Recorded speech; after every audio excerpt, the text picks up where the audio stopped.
A 28-year-old man comes to the physician because of a 3-month history of pain in his left shoulder. He is physically active and plays baseball twice a week, and the pain is reproduced when the shoulder is externally rotated against resistance. Injury to which of the following tendons is most likely in this patient?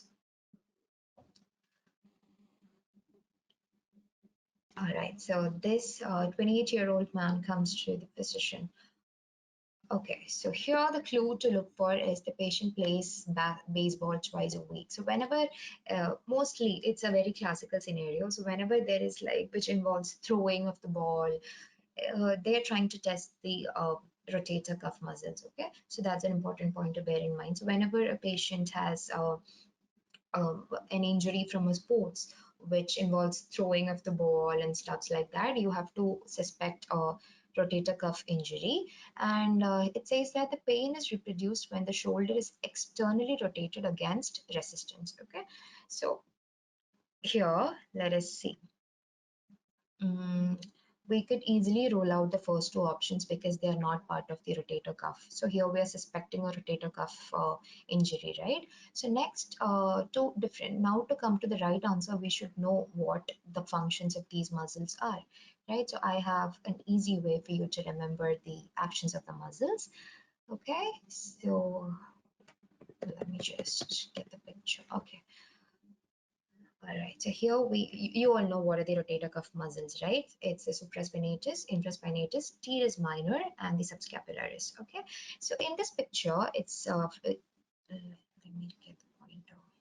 Okay, so in this picture, you can see that supraspinatus is the superior muscle, as in it is the one which is attached to the superior aspect. Okay, so that is supraspinatus, as the name suggests. It's the superior. It's attached to the superior aspect. So supraspinatus, superior aspect, and it causes a superior motion of the arms. So you can see here, supraspinatus causes abduction of the arm. So abduction of the arm is nothing but it's just lifting the arm. It's a superior motion of the arm, right?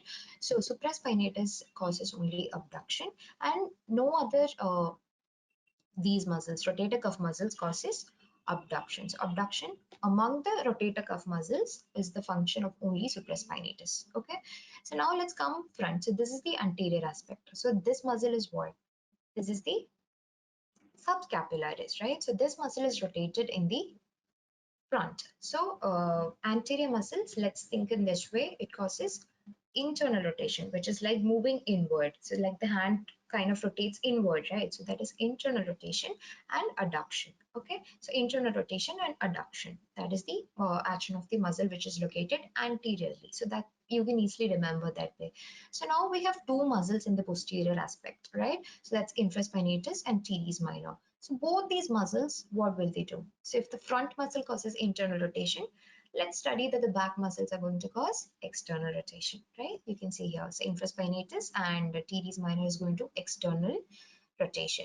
So it's very easy here. Supraspinatus, the superior muscle, causes superior motion, that is abduction, and the anterior muscle, which is the subscapularis, which is going to cause internal rotation and adduction, and then behind the posterior two muscles are going to cause external rotation.